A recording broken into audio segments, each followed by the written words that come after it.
Hi, and welcome to the Deep Dive, where I, the creator of the Deep End, will go more in depth about each of my shows. This is show number 8. I will go over the processes of making the show, performing the show, and re listening back to it. Then I will give my final thoughts. Okay, so to start off with making it, this show had really high emotions. A lot of people would wonder why this one suddenly got like really sad. Like I've had sad moments in other stories, but this one felt very specific, and that's because it was this story, unlike the other ones which are completely made up, this one actually featured an important thing in my life, that being the passing of my dog. Um, he was getting really old. He had a skin cancer from like being in the sun too long, and it got to the point where he was just in a very, very bad condition, and he unfortunately had to be put down. And sadly, I didn't get to know about this until 2 days later. So, with this one, I wanted it to be kind of like my final goodbye to him. Um, but then moving away from all the sad stuff, obviously, uh, when we kind of reviewed our seventh shows, the one of the other students had the professor kind of come in and just kind of like pop up. So that kind of made me think, wait, what if I could add the professor into my show? So that's where I came up with the idea of turning him into his own character, Dave. And with that, Dave is kind of an inside joke for the class because the teacher keeps calling one of the guys Dave, um, even though it's not his name. So it was kind of a funny moment in that.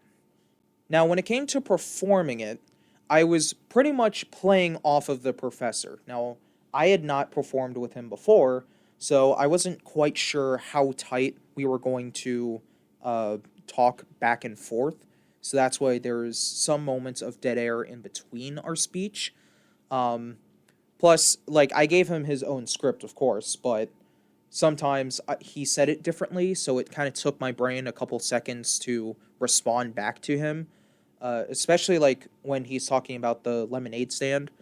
Um, but I also had lower, not low energy, but lower, obviously because of the occasional tearing up of, well, pretty much replaying the moments I had with my dog. Um, Sorry if that severely upsets you, but this was my way of like working through my emotions. Now, I had originally kind of like gotten through all my stages of grief within like a few hours, which is probably a record, but it was one of those things where like I wouldn't have total closure until I made this story. But unfortunately, that didn't stop me from still making mild mistakes. Like, for instance, when Dave kept saying look out twice, that was originally supposed to be once because, I usually have my microphone turned on when I'm talking. I had to remember to turn on the professor's microphone, which I did not.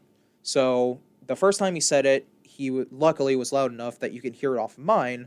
So the students kind of thought that was him like progressively getting closer, but that was actually a mistake. Now, when it came to re listening back to it, in general, it was just kind of fun hearing the professor because, to my knowledge, no one has ever really like done this with him before.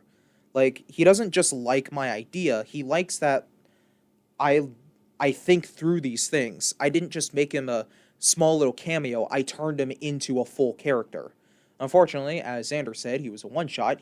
He's only going to appear once unless I somehow am able to get him back in the studio with me if I do this again, but that's still on the fence.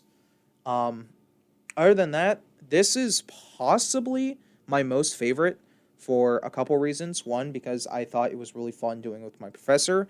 Two, the story means a lot more to me personally. And just three, I feel like this is where I wanted DJ and Croton to truly be.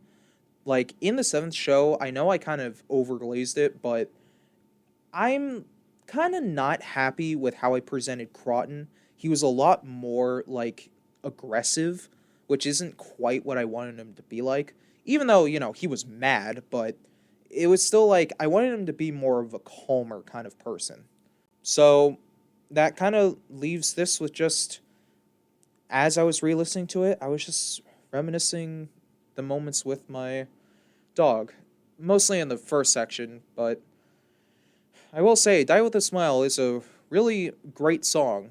It's unfortunate that the local radio station likes to play it like 20 times in a row. Now, for my final thoughts, as I said before, this is a weird way of coping with my dog's death, but it's what works for me. So, if you have someone, pet or human, still in your life, hug them tightly, because you never know when you can't hug them again. I miss you, buddy. And with that, that is the end of this deep end. If you had a question that wasn't answered, feel free to drop it down in the comment and I will answer it as soon as I can. And with that, you have yourself a great day.